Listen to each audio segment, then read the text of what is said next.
May gala kumusta og may buntag Iligan, may buntag Mindanao, may buntag Pilipinas.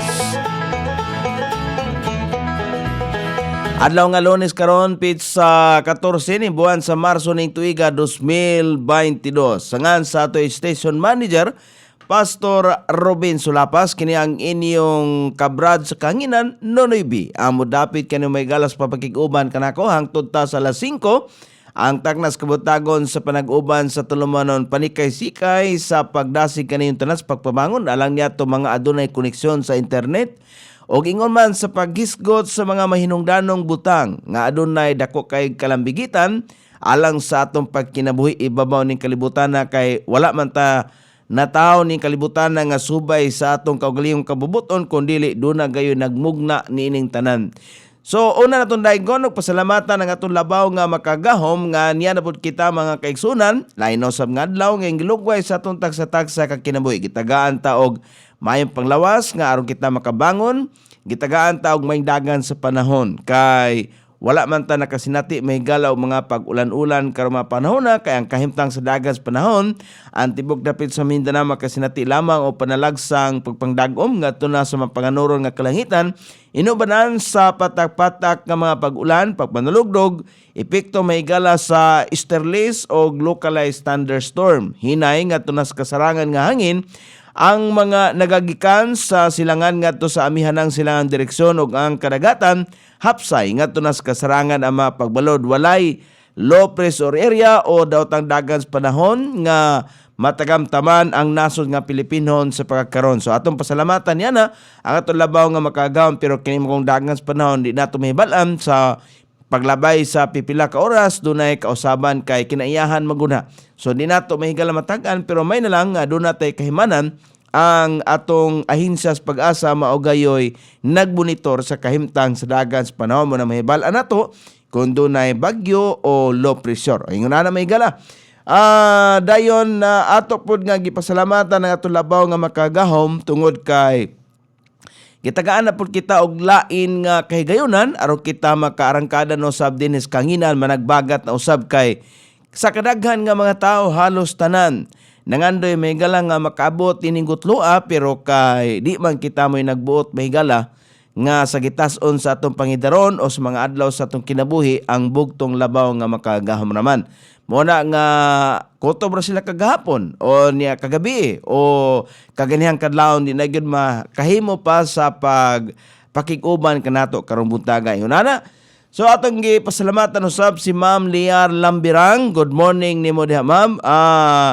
Sa tanan nga naminaw pinagi sa internet sa Kabisayan, Mindanao, bisan diha sa Luzon o sa ubang dapit sa kalibutan. Bueno, dito maglangan mahigala ang ato ang pagkatun-an karon kining sa Book of Proverbs nga giingon may galang words of wisdom kining pulong may galas kaalam unsa man gyud kini ka importante, no? Ato ning pagahisgutan may gala tungod kay nang ingon may gala ang basahon sa mga proverbs o proverbio nailhan nga basahon sa kaalam sukad pa sa sinugdanan.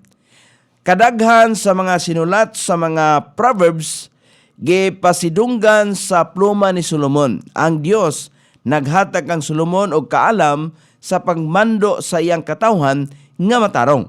Di ba?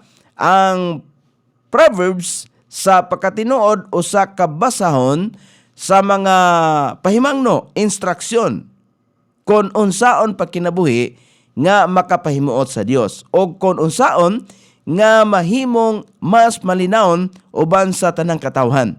Kini usa ka talagsaon nga libro alang sa mga tao sa tanan nga edad nga magtuon kung giunsa ang pagkinabuhi nga moral, malinawon nga kinabuhi. Ang katuyuan sa libro alang sa moral nga mga pagpanudlo sa adlaw-adlaw nga pagkinabuhi.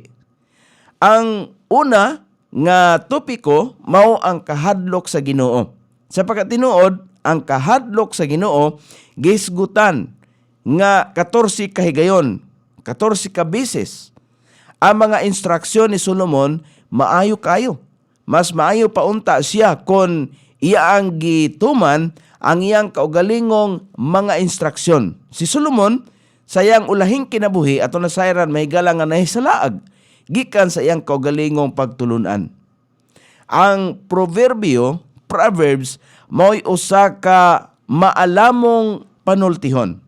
Kini susama sa usa ka sambingay sa pagkatinuod, kini nagdala sa usa ka tinago nga mensahe. Ato-aton mahigala ang sa sugo sa sinugdanan.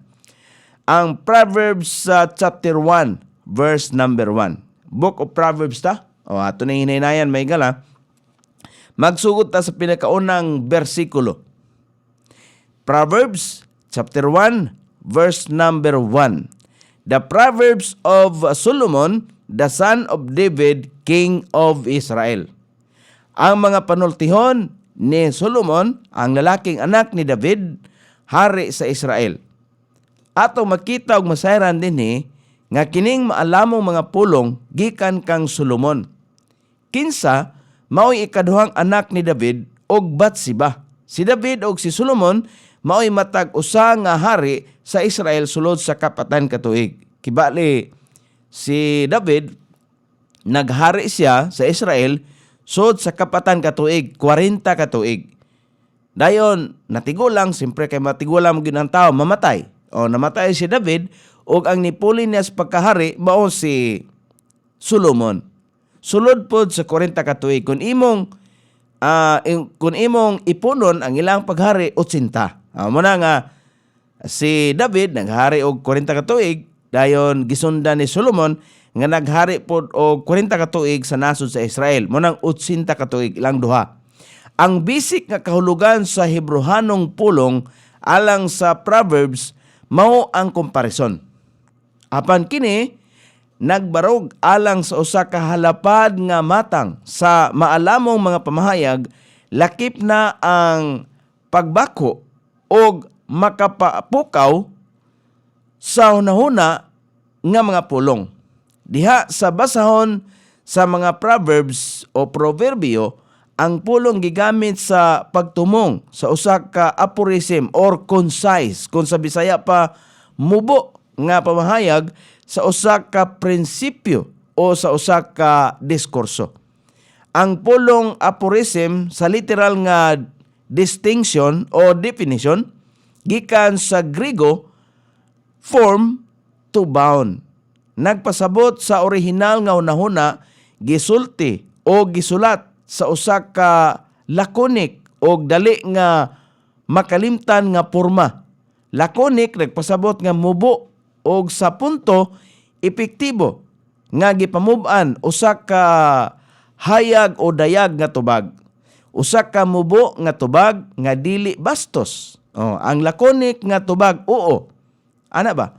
Ang mga Proverbs o proverbio mugbo nga mga panultihon nga nagpadayag sa walay katapusan nga kamatuoran ug kaalam.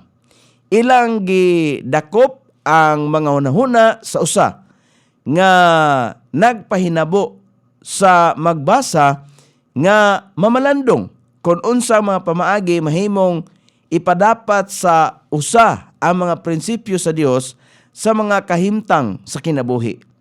Ang mga Proverbs o panultihon o proverbio adunay panabot sa balak og prusa. Apan sa samang higayon, naglakip kini sa mga sugo nga kinahanglang tumanon. Ang mga Proverbs o panultihon sa Dios dili limitado niining libruha lamang. Samtang si Solomon nahimong hari sa Israel, nangita siya og nakadawat og kaalam og kahibalo gikan sa Ginoo nga nagdala kaniya ngadto sa bahandi, kadungganan og kabantog. Sa mga bersikulo nga 2 ug 6, ang duha ka pilo nga katuyuan sa basahon mao ang pagpatungha sa kahana sa Dios non nga pagkinabuhi pinaagi sa kaalam og panudlo. Sa bersikulo 2 nga unya gipalapdan og sa bersikulo 3 ug 4 og dayon sa pagpalambo sa pag-ila. Sa bersikulo 2 nga gipalapdan sa bersikulo 5. Ato nang masayran unya pinaagi sa ato ang pagsuhid sa maong kasulatan. Ato ta mahigala sa versikulo 2 kay Proverbs chapter 1 verse number 1 pa man ni. Ato ta sa versikulo 2. Nagkanayon mahigala, to know wisdom and instruction, to perceive the words of understanding. Aron mahibalo sa kaalam o pahimangno, aron pag-ila sa mga pulong sa pagsabot. Ang kaalam mao ang yawi nga pulong sa libro ug sa kanang basically nagpasabot nga kabatid sa pagkinabuhi. Gigamit kini sa daang tugon sa pagtumong sa usa ka physical nga kahanas sama sa pagtahi, buhat sa metal o mga buhat sa kahoy, paghabol, pagkulit o pagdisenyo o pagpakigubat, no? Gamit sa metapora sama sa Proverbs panultihon, kini nagtumong sa kahanas sa pagkinabuhi nga malampuson. Ang pagtudlo nagtumong sa moral nga disiplinas kinabuhi sa usa ka tawo. Dili sa pagtudlo sa klasihan, kini nagtumong sa disiplina sa moral nga kinaiya. Ang pagsabot nagpasabot sa katakos sa pag-ila tali sa tinuod og bakak, maayo og daotan, kung unsa ang labing mahinungdanon o kung unsa ang dili mahinungdanon. Alang sa Hebrehanong hunahuna, ang kaalam dili lamang sa kahibalo, kundili ang kahanas sa pagkinabuhi sa Dios nun, nga kinabuhi sumala sa tuyo sa Dios, nga mabuhi ang tao. Kay kining panultihon, dinhi may gala makita ang prinsipyo sa Dios. Kini nga pulong nagtan-aw sa disiplina sa pangisip nga nagapahamtong sa usa alang sa espirituhanong pag-ila. Miabot si Solomon sa trono uban ang dakong saad, pribilehiyo o kahigayunan. Pareha nato karon. Ang atong pagpakabuhi mahigala usa ka pribilehiyo, usa ka kahigayunan nga kita mahigala makahibalo sa prinsipyo sa Dios. Pero kung ang atong pagkinabuhi mahigala nagtumong lamang sa ato ang kaugalingon kay naglantaw mahigala sa mga material things, mga material nga butang nga dili malungtaron, susama putan niya ng mga butanga. Pero magtanaw ta mahigala sa mga espirituhanong butang nga malungtaron. Nag-ingon mahigala ang pulong sa Ginoo nga ang langit ug ang yuta mahanaw, pero ang iyang pulong dili mahanaw. So kutob sa mga musali kumutuo siyang pulong, bulungtad usab hangtod sa kahangturan, susama sa Dios. Apan ang makapakurat nga kamatuoran mao nga siya napakyas, kinsay napakyas si Solomon sa pagsunod sa kamatuoran nga iyang nahibaluan. O gani mitudlo sa iyang anak nga si Rehoboam kinsa human niya na misalikway sa pagtulunan sa iyang amahan. Mao na nga si Rehoboam sa iyang paghari mahigala, iya ang gihimo ang pag-ampo sa mga Diyos-Diyos. Katubang mga Diyos-Diyos magihimo mahigala sa mga pagano. Mga pagano, nibalik si Rehoboam. Kinsay nag-influence niya? Si Solomon usab. Mao na ba nga sa tumoy nga bahin siyang kinabuhi, sa iya ang pagtulunan nga iyang nabatunan gikan siyang amahan, nahimo siyang iyang gisalikway. Sa katapusang panahon sa iyang kinabuhi, inana ba mahigala ang tao? Imbes kay nakakat-on na ta mahigalang mga pagtulunan nga dunag gayo kamatuoran kay pulong man sa Dios, dayon mibiya ta mga kaigsunan. Ang Proverbs, ang panultihon, adunay usa ka minahan nga bulawan sa teolohiya sa Biblia, nga nagpakita sa mga timas kasulatan nga gidala sa liber sa praktikal nga pagkamatarong, pinaagi sa pagtubag sa mga pagpili sa pamatasan sa tao. Pagpangutana kung giunsa niya pagunahuna, pagkinabuhi o pagdumala sa iyang adlaw-adlaw nga kinabuhi, sa kahayag, sa balaang kamatuoran. Labaw nga espesipiko ang panultihon nagtawag sa tao sa pagkinabuhi sama sa katuyuan sa magbubuhat nga mabuhi siya sa dihang gibuhat niya ang tao. Ang nagbalik-balik nga saad sa mga panultihon o proverbio mao nga kasagaran ang mga maalamon katong sa pagkamatarong kinsa misunod sa Dios. Magkinabuhi nga mas taas, muuswag og makasinati og kalipay og ang kaayo sa Dios sa temporal. Kini ba temporal ba? Kini atong pagkinabuhi may gala. Wala kay kasamok, malinaw nimong unahuna o ingon ana. Samtang ang mga buang-buang kay gisulti man gyud diha may gala sa balaang kasulatan, buang-buang na mga buang kadto mga tao nga dili maminaw may gala siyang pulong gitawag og buang-buang. O dili kita mo may gala nagtawag og buang-buang kundi pulong sa Dios, prinsipyo sa Dios. Samtang ang mga buang-buang nag-anto sa kaulaw o kamatayon. Sa laing bahin, kinahanglang hinumduman kining kinatibuk ang prinsipyo gibalanse sa kamatuoran nga usahay muuswag ang mga dautan. Bisag temporaryo lang. Gi-illustrate ni Job nga adunay mga higayon nga ang Dios nung maalamon gihampak og katalagman og pagantos. Kay mismo si Job, mabasa na tumigala nga si Job, luyo siyang pagkamatarong ba tubangan sa Dios, dili siyang kaugalingon. Nakasinati siya og hampak. So kanang problema may galas kinabuhi, wala exempted ana. Dili kay kung Dios nun ka na mawala ang problema kay wala man moingon may galang pulong sa Ginoo, ang Ginoo wala man po ni saad nga kutob sa mga mutuo sa akong pulong, wala na problema. Kundi ang yang gipasalig may gala ang gipromise sa Ginoo ni Kristo nga ang tanan nga mosalig siyang pulong makabaton og kinabuhing walay katapusan. Mo na iyang promise, no? Mo na iyang saad may gala kinabuhing walay katapusan. Wala siya mag-ingon nga tanan nga mga mosalig o magpailawom sa pagkakristohanon mawala ang problema. Kaya ang problema may gala na kaluhan as itong pagkinabuhi mo nang sa testimony ni Job, bisan sa iya ang pagkamatarong at tubangan sa Dios, nakasinati gyapon siya og hampak. Sa Proverbio, sa Proverbs chapter 3, chapter 1 gyapon ta. Verse number 3. Inakanayon diha, to receive the instruction of wisdom, justice and judgment and equity. Pila na ka pulong diha nga mahinungdanon. Instruction of wisdom, justice and judgment and equity. Upat.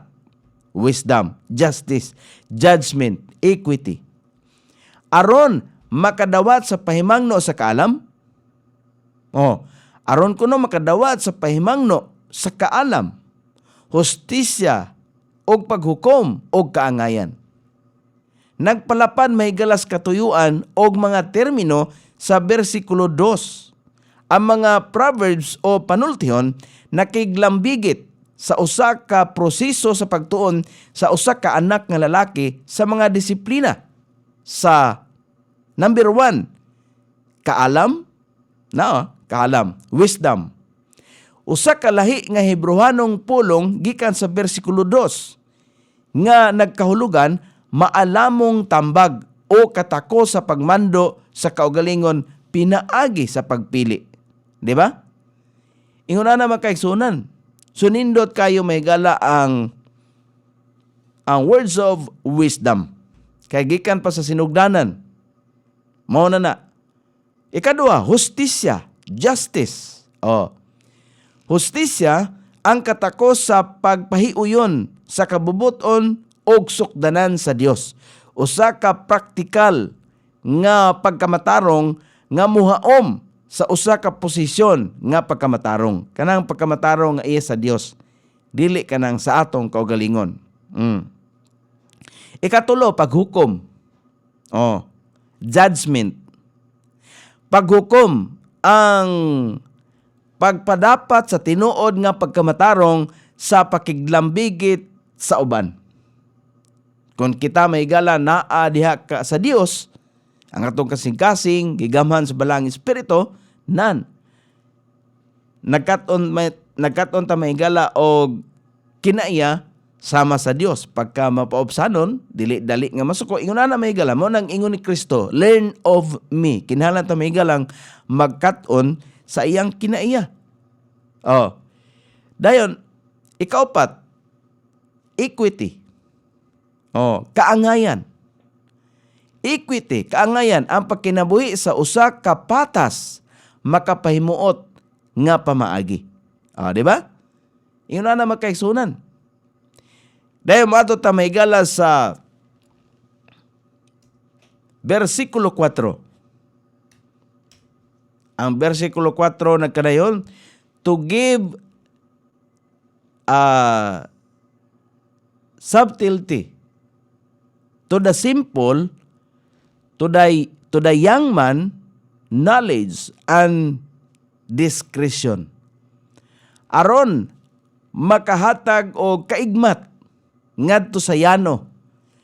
Simple, yano nga tao. Ngadto sa batanong lalaki, kahibalo og maayong paghukom. Ato ni masayran dining unsa nang yano. Sanang simple, kanang simple lang og sa atong nahuna may gala, simplihar kay ning tawhana oy wa may panutbras, o simplihar kay ning tawhana oy wa may panudlay. O dili na may gala. Ang kaalam mao ang katapusang tumong. Busa ato makita nga gihisgutan dinhi ang pahimangno instruction. Mahimong mugawas gikan sa labing bantugang magtutudlo sa tanang panahon.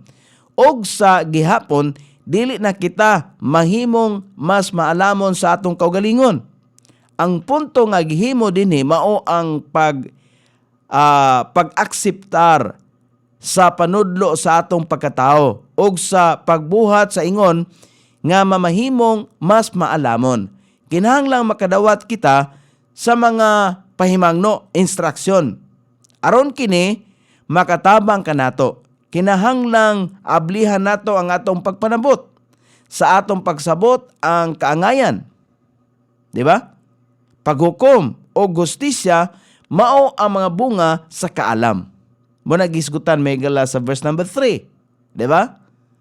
Bunga may gala, paghukom, hustisya, mao ang mga bunga sa kaalam.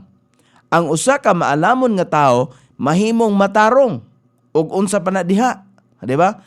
Ang pagkamaalamon sa tao, maalamon sa pulong sa Dios, mahimong matarong atubangan sa Dios. Og ang imo pagkamatarong nga imong gipakita nga kita ray nagtuo may gala nga matarong ta tungod kay wala ta naka pangawat, wala ta nakapatay, pero wala tay kahibalo sa pulong sa Ginoo. Gitawag gihapon ta og dili maalamon. Gitawag gihapon ta may gala og yano. Gitawag gihapon ta og buang, di ba? Ana makaigsunan. Lahi ang pagkamatarong nga prinsipyo sa tao ug lahi ang pagkamatarong matinud-anon nga prinsipyo sa Dios. Ang paghatag og pagka masinabuton sa yano, ang katuyuan mao ang paghatag og pagsabot sa mga walay kaalam og mga walay alamag. Mo na may gala ang yamo, ang yano. Ang yano di ay nga tao kanang simple man, kanang mga walay alamag. Walay alamag ba? Dili manumbaling sa pulong sa Ginoo, dili maminaw sa pulong sa Ginoo. Konsultian gani bahin sa pulong sa Ginoo, mulikay. Ano ba? Ang lintunganay sa yano mao'y usa ka pulong nga nagkahulugang usa ka bukas nga pultahan.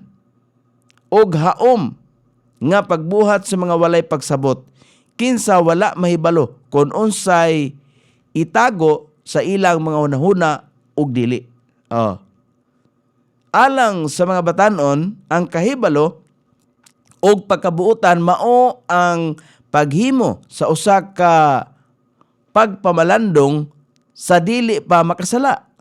Sa ingon, makahimo og usa ka responsable nga pagpili. Responsable.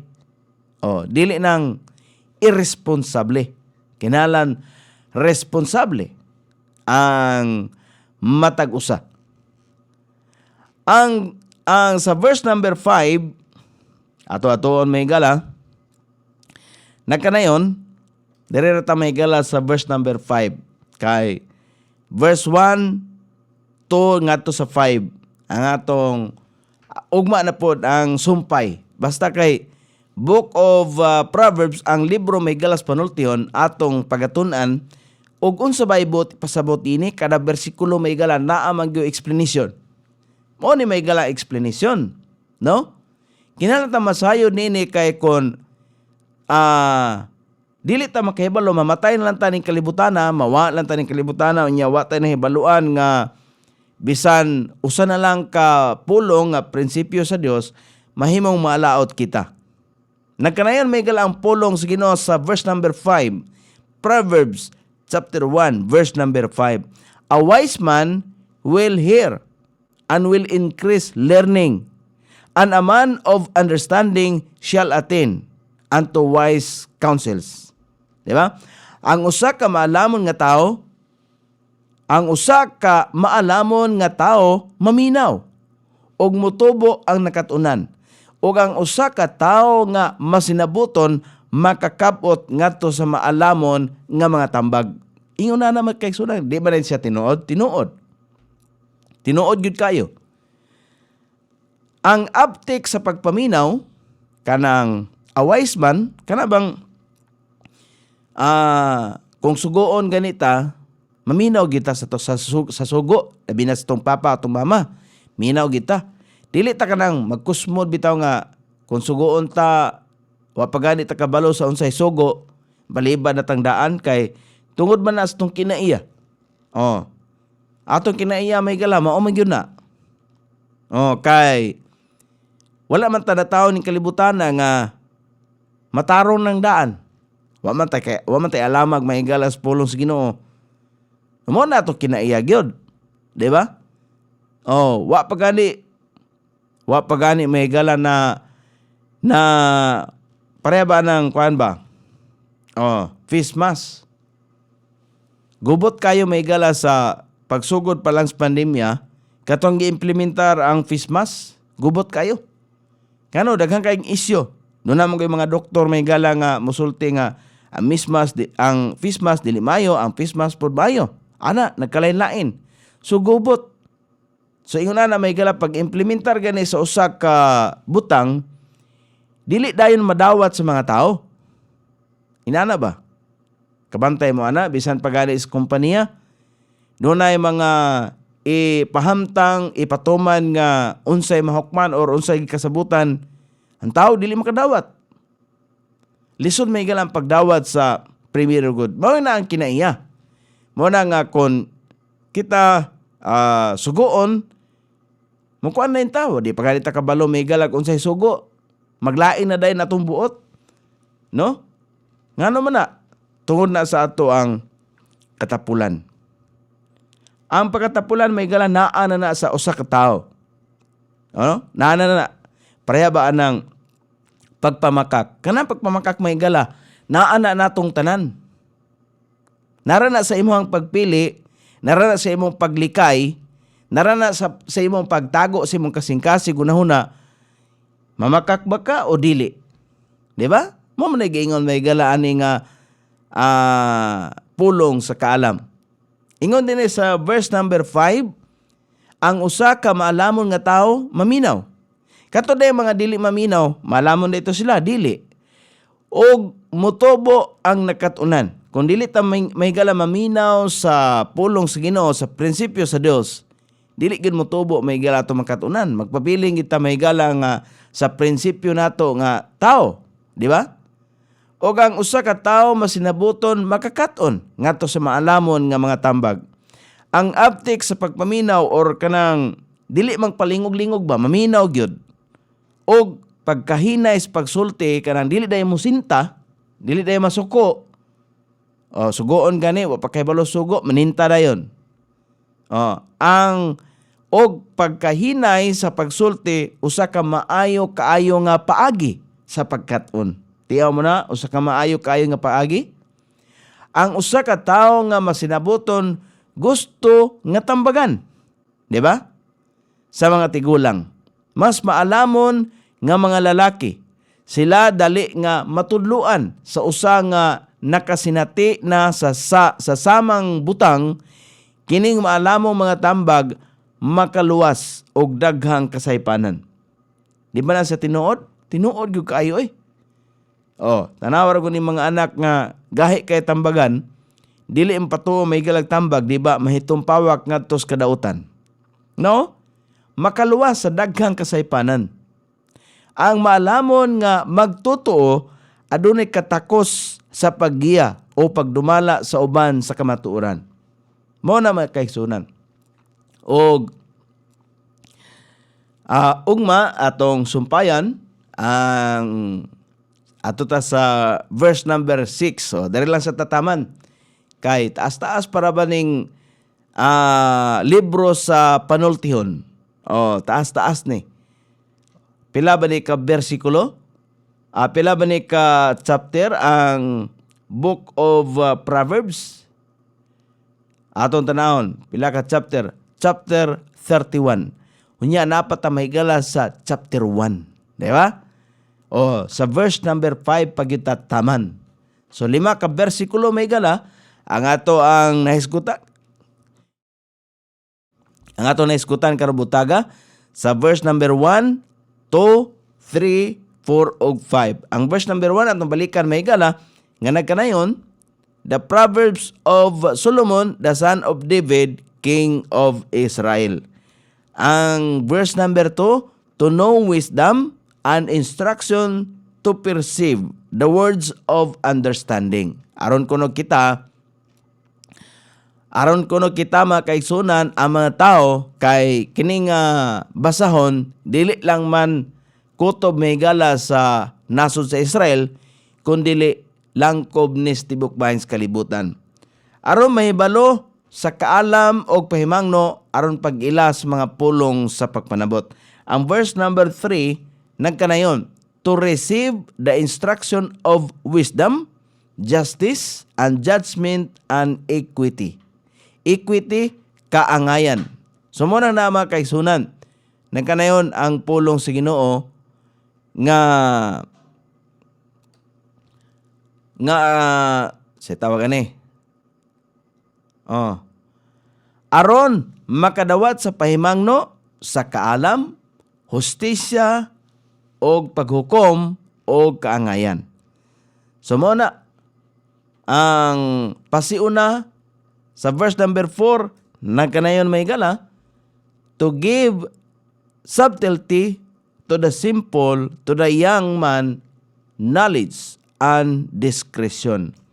Sa verse number 5, a wise man will hear and will increase learning, and a man of understanding shall attain unto wise counsel. So, diri tataman may gala. So, muna atong natuki karubutaga og salamat kayo sa inyo ang pagpakiguban karubutaga ni Ma'am Lambirang o ni Ma'am Roselyn Aguilar Badillo. Good morning nimo diha, ma'am. Sa tanan mga suki og maana pod atong tibawason, anam-anamon natong mahigala og hisgot kay kining mga butanga maanindot kayo alang kanato samtang kita buhi pa. Kay gisulti dinhi nga ang mga butang, kining mga butanga, kining mga pulunga gibili dinhi sa kalibutan aron kita adunay giya kung saan nato pagkinabuhing Kristohanon. Pagkinabuhing Dios nun. Dili mahimong Dios nun may galang usa ka tawo kung wala siya nakahibalo sa kaalam or kung wala siya kaalam sa pulong sa Ginoo. Mao nang na dili mahimo nga mo insista, dili mahimo may galang nga ato ipatigbabaw nga atong pagkamatarong nga subay sa atong kaugalingong pagkamatarong nga dili iya sa Dios. Kay unsa ba na nga klase nga pagkamatarong? Kutob ra na sa atong kaugalingon. Dili na prinsipyo sa Dios, kundi dili imo ra ng prinsipyo. Kinahanglan makakaton ta og prinsipyo sa Dios. Ang Dios may gala strikto. Strikto na siya. Kung imo nang basahon ang kinatibuk-an mahigala stricto gid ang Dios. Kay kana lang unang sugo, pinakadakong sugo mahigala nga mabasa sa Matthew chapter 22 verse number mao lagi verse number 36. Katubang gipangutana mahigala sa usa ka batid sa balaod si Kristo, gipangutana siya, Master, magtutudlo, which is the great commandment in the law? Unsay pinakadako nga sugo o pinakadakong kasuguan diha sa mga balaod? O, di ba? Mo nang giingon mahigala ni sa usa ka tawo nga nagunahuna og pagtintal o pagbitik ngadto ni Kristo. Iyang gipangutana mahigala usa ka batid di siya nga balaod, usa ka batid sa balaod. Mo nang iyang gipangutana mahigala si Kristo magtutudlo unsa ang dakong sugo diha sa balaod. Unsa ang dakong sugo? Nya si Kristo mahigala nitubag sa verse number 37, Jesus said unto him, Thou shalt love the Lord thy God with all thy heart, and with all thy soul, and with all thy mind. Si Kristo niingon, ikaw mahigugma sa Ginoo nga imong Dios uban sa tibok nimong kasing-kasing, ug uban sa tibok nimong kalag, ug uban sa tibok nimong huna-huna. Kini mahigala, kinahanglan dili ta mo gawas ani. Kay kung mo gawas ta ini mahigala, mahimong ang mga gipanghimo nato subay lamang sa atong kaugalingong kabubuton, dili na kabubuton sa Dios. Kay kung mo gawas ta ani. Unsa man na ka mahinungdanon? Mahinungdanon gyud kay sa verse number 38 ingon si Kristo, this is the first and great commandment. Hinumduman na to ang pangutana sa usa ka tawo, unsay pinakadakong sugo diha sa balaod. Sa Biblia may gala dunay 613 ka mga balaod. 613 ha? Ka mga balaod. Gawas lamang sa katong nahibaluan nato nga gisulat may gala ni Moses nga 10 commandments. Abi ninyo magkaigsunan, kung diha ta mo kung diha ta mahigala nga mupuyo ba? Mupuyo mahigala sa napulo ka sugo, dayon atong timanan ng pulo ka sugo. Nagtuo manggod ang mga tao nga makatuman sa pulo ka sugo. Walay makatuman sa pulo ka sugo. Kay gani mismo si Adan ug si Eva, usa lang ka sugo ang gihatag sa Dios ngadto kanila, wa gani sila katuman. So unsay sugo, pinakadakong sugo sa tanan nga gisugo sa Dios? Higugma ang Dios sa tibok nimong kasing-kasing. Kay kung ang Dios ni puyo dias kasing-kasing sa tao, wala na siya giunahuna nga unsa pa na diha. O kini ang pinakadakong sugo kay naglangkob diha tanan. Nailawom diha tanan. Di ba? Mao na may gala nga nganong kana man ang statement ni Kristo. Ingon siya sa bersikulo 38, kini ang pinakadakong sugo. Verse number 39. Kung ato pang ipadayon may gala. Sa verse number 39, ato lang gilakbitan ni siya. Ingon din and the second is like unto it, thou shalt love thy neighbor as thyself. Og ang ikaduha, sama nini, ikaw mahigugma sa imong silingan, sama sa imong kaugalingon. Ingon may galagipunan pagid niya sa verse number 40. On these two commandments, diha nining duha ka sugo nag-agad ang tanang balaod o mga propeta. Nag-agad. So napailawom. So asa man ang 10 commandments na pailawom diha. Kaya sa tinuod lang mahigala kung tinuod nga nahigugma ka sa Dios. Tinuora ba? Makapakita ka mahigala gugma sa imong silingan. Mo nang ingon sa ikaduhang sugo. Di ba? O kay ikaduha, sama nini ikaw mahigugma sa imong silingan, sama sa imong kaugalingon. Kay kung ang tao kita Mingon ta nga nahigugma ta sa Dios pero di ta kapakita gugma sa atong silingan, unsaon man na pag-ila nga nakapakita ta gugma sa Dios nga di man siya makita, sama ra nga atong gilimbungan may galatong kaugalingon. Nga ato mang wala man nato higugma atong silingan. Mo nang gi-pattern ni Kristo nga kinahanglan higugmaon nato atong silingan, kay kung tinuod na higugma sa Dios, makapakita ta gugma sa atong silingan. Kaya nga atong silingan mo may makita nato. Unsa man nato pagpakita og gugma sa Dios nga di man siya makita, nga di man ta kapakita og gugma diha sa atong silingan. Unsa man nga klase nga gugma? Diha na pud na. Diha na pud na magsumikad unsa ba nga klase nga gugma? Specific nga gugma. Gugma ba na nga kanang walay bugas lagi? Gugma man gihapon na og wala kay kanang kulang, walay sudan, manghatag kag sudan. Gugma man gyapon na imong ikapakita sa imong silingan, pero kanang nga gugma dili malongtaron. Nga naman, temporal na nga gugma, niini ra ng kalibutana. Ni gugma ka may gala sa imong silingan, walay bugas, imong gitagag bugas, gugma na siya. Pero temporal. Kay mga matay man ta.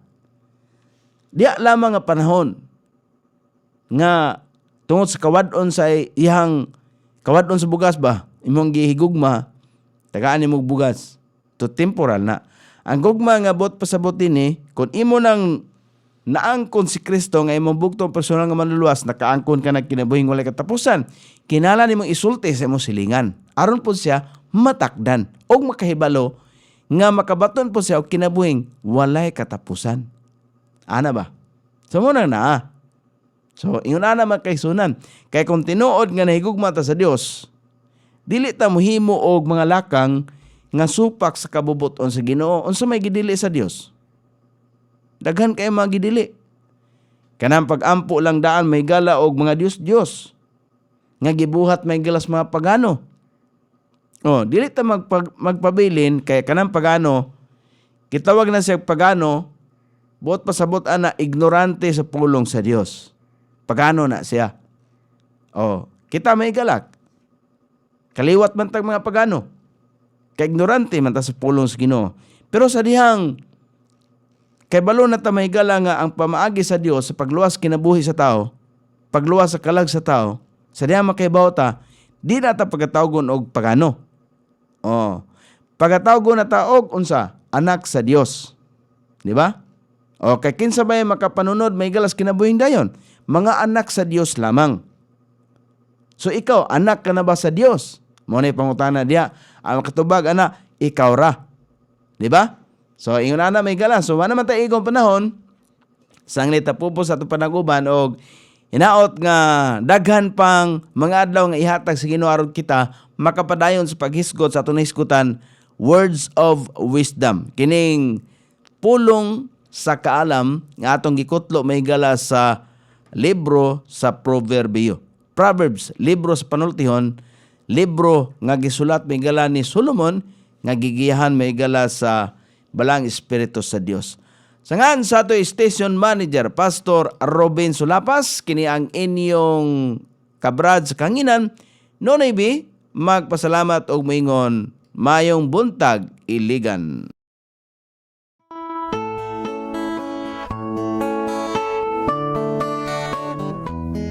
Inyong nabati ang tulumanon, panikay-sikay sa Kristohanong kabuntagon.